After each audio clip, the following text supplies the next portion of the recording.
The Philadelphia Eagles select Carson Wentz.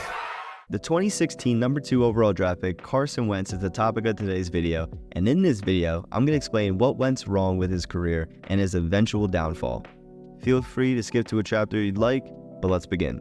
After being drafted as the highest FCS player to date, Wentz won 2 back-to-back NCAA FCS national championships. Many question the level of play in the FCS, but nonetheless, the Eagles traded up to ensure they got their guy in Wentz. The trade was that the Eagles got the number 2 overall pick and a 2017 4th rounder, and the Browns, which had the number 2 pick at the time, received the number 8th pick, a 3rd, a 4th, as well as a 1st rounder and a 2nd rounder in the next 2 years. This was an absolute blockbuster trade, but the Eagles now have their quarterback of the future. The best comparison I have for Wentz in today's game is Josh Allen with a little higher draft capital. Essentially, both had an absolute cannon for an arm, and yet some questionable decision making. While I do believe that Wentz was a better prospect, the fact remains that we're talking about a kid from North Dakota State that needed pure reps in order to become one of the league's finest. The Eagles saw promise in Carson Wentz's rookie season, but they still struggled at a 7-9 record. While it is understandable because you are running a rookie quarterback that has to adjust to the NFL, Wentz held a QB rating of 79, and the biggest question mark was his decision making as he threw for 16 touchdowns but also had 14 interceptions. It wasn't until the infamous 2017 season where the Eagles started to reap the rewards. If you want to talk about mythical athletes, Wentz in 2017 was an absolute superhero. Yes, I'm an Eagles fan, but I dare you to pull up his highlights from 2017 and tell me he wasn't the best quarterback in the league. For me, I thought Wentz was our guy of the future and the clear MVP favorite in 2017 until he got injured throwing his body in for a touchdown. Wentz improved on his QB rating to a staggering 101.9 for the games he played in, and you cannot find a better quarterback that year before the injury. The team was absolutely buzzing, and Wentz brought them to the promised land of the Super Bowl just to sit on the bench. We all know what happened next. Big Dick Nick Foles surprisingly beat the Dynasty Patriots. Who would have thought a backup would end up beating the GOAT in Tom Brady? As a fan, I had hope, but if you told me to put money on it, I definitely would have said no. The team was nowhere near the Dynasty Patriots, and this is why the underdog story is so evident with this Eagles team. That's also why I can't stand when teams want to paint themselves as underdogs when they haven't gone through the adversity of losing their MVP quarterback for the most important game. Yes, that is a clear dig at the San Francisco 49ers this past year, stating that no one believed in them even though they were favorites in all but 2 games and lost no key players on either side of the ball. Back to Wentz. The Super Bowl win was soul-crushing to Wentz, and this is where I believe it all went wrong. Now, stay with me here and close your eyes and think. You are the MVP favorite of the NFL on a team that clinched first place. Everyone loves you, and people cannot stop talking about your greatness. Then, you don't win the MVP because of an unfortunate injury. Then, that same team you drove to a first seed wins the biggest game of their franchise without you. Then, after, they commemorate the win by building a statue of the man that took over your team. How would you feel? While some may say that's the price you pay, I say that professional athletes have feelings too, and we all would have been second-guessing ourselves after that. After the Super Bowl, there were countless do we start Foles instead of Wentz debates, and after coming back in week 3, Wentz was starting to find his footing, as in 13 games he had a QBR of 102 and was even better than his infamous 2017 season. So Wentz was back. That is, until he had a back fracture that saw him miss the last 3 games of the season and the postseason run where the Eagles became the first team to win a road playoff game after winning the Super Bowl. Thank you again, Cody Parkey, for the double doink. I still think that if Alshon catches that pass against the Saints, we go back-to-back. But now, Carson Wentz is labeled as this injury-prone quarterback that, when he's healthy, is great. But how long can he stay healthy for? Then we go into the 2019 season where Wentz is fully back, slinging the football like it was his business to shut up the media. He did exactly that in becoming the only Eagles player to throw for 4,000 yards and not have a single 1,000-yard receiver. Let that sink in for a second. 4,000 yards, not one 1,000-yard receiver. Do you understand the difficulty in spreading the ball around where you can achieve that? Now, the season is extended a couple games, but in a 16-game season, that is insane. I still feel like the Eagles did him dirty, with Wentz's best receivers being Nelson Aguilar and J.J. Arcega-Whiteside. Yes, the guy that got drafted above DK and all of that.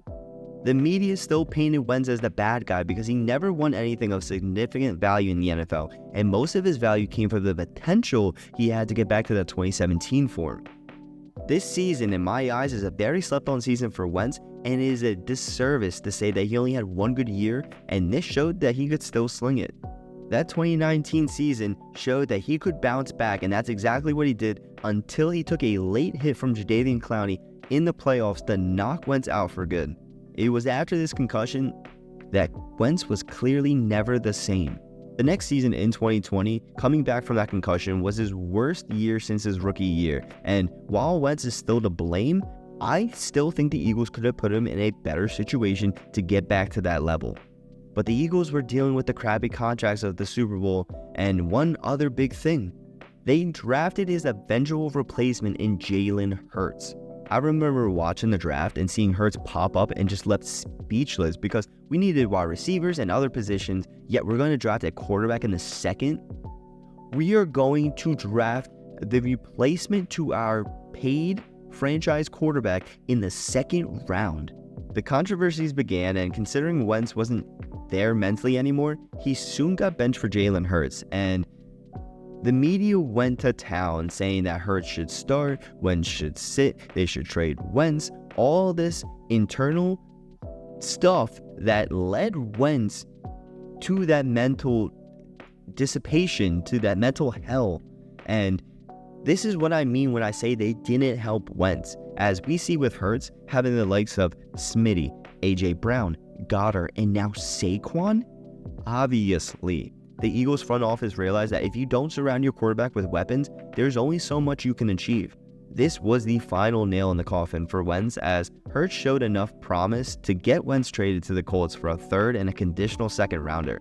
That second rounder ended up being a first because he played over 75% of snaps, which then also became AJ Brown, and that third was used to trade up to get Devonta Smith. Again, we thank and love you, Wentz, for that, because Wentz essentially gave the Eagles a final goodbye present, and we could not be happier. That's why I just don't understand when people say they hate Wentz. I can't stand Carson Wentz. He's a loser. He has a bad mentality.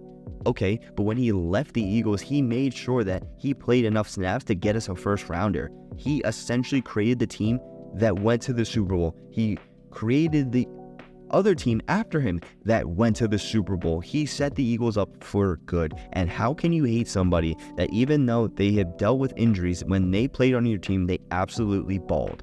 Now, I can understand if you think he was a cancer in the locker room and was a crybaby at the first sight of benching, but would you have acted differently?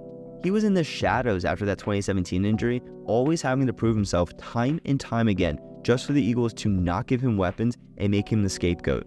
Even while being the scapegoat, he helped the Eagles get those picks to give Hurts the most loaded offense in the NFL. My question is, why do you think Howie's doing all of this now? It's because he learned from Wentz and vows to never make the same mistake again. He's not going to draft a J.J. Arcega-Whiteside. He's going to get the guaranteed stud in A.J. Brown with trading a first. He went through all the struggles and all the mistakes with Wentz, and people don't give Wentz that credit for going through all of that shit. He got his big quarterback payday just to then be in a controversy of whether he should be benched or not. And this obviously was too much for Carson Wentz, and after being traded to the Colts, he was finally back with the coach that he was under in that 2017 season, which was Frank Reich. While he played the majority of the season, it was ultimately a failure due to the Colts choking the last 2 games of the season to miss the playoffs. While I don't think he looked terrible at all, as he had a QBR of 94.6 along with 27 touchdowns and 7 interceptions, once again, he became the scapegoat for the disastrous fail of the Colts season and was traded to the Commanders for some more thirds and a second swap. He got injured again with a hand fracture and was put on IR, but returned only to be released from the team. That brings us to the last year where he played as a backup in Los Angeles and genuinely did not play bad for the 2 games he was in. Yeah, they were pretty much throwaway games, and with such low volume and input, it's tough to get a read. But everyone knows what Wentz is by this time. He is an injury-prone gunslinger that has some questionable decision-making along with subpar mentality to go out and win it all.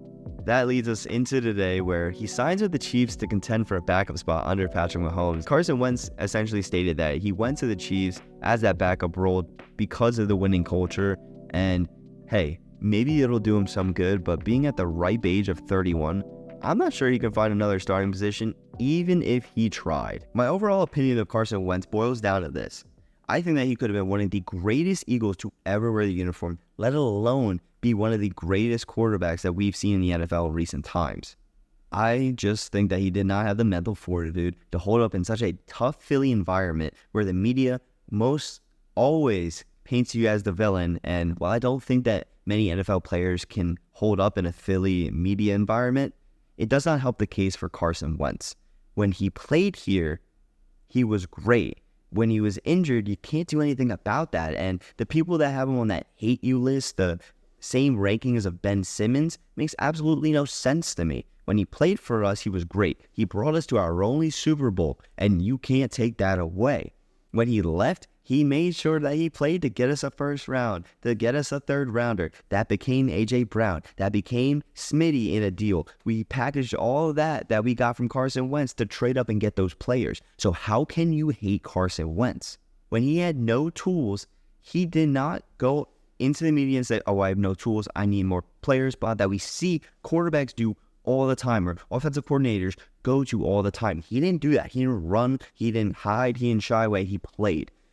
Was he a locker room cancer? Maybe. Was he the guy that Alshon Jeffrey was talking about that always started stuff in the locker room? Maybe. But I know Alshon Jeffrey did the same thing too. And I love Alshon Jeffrey. But we're not going to sit here and think Carson Wentz did not put in an absolute shift the time that he played here. And aside from one bad season, I believe that he was amazing in Philly. I just wish there was no late hit from Jadeveon Clowney in the playoffs to send Carson Wentz back to that mental hell in 2019 where he was absolutely balling and absolutely showing he was the guy for the Eagles. But then again, that's football. So that's the video, guys. Thank you guys for watching. If you guys liked it, make sure to like, subscribe, comment what you guys think about Carson Wentz. I'm dying to hear what you guys think about my former GOAT. But thank you guys for watching. As always, it's been Studs.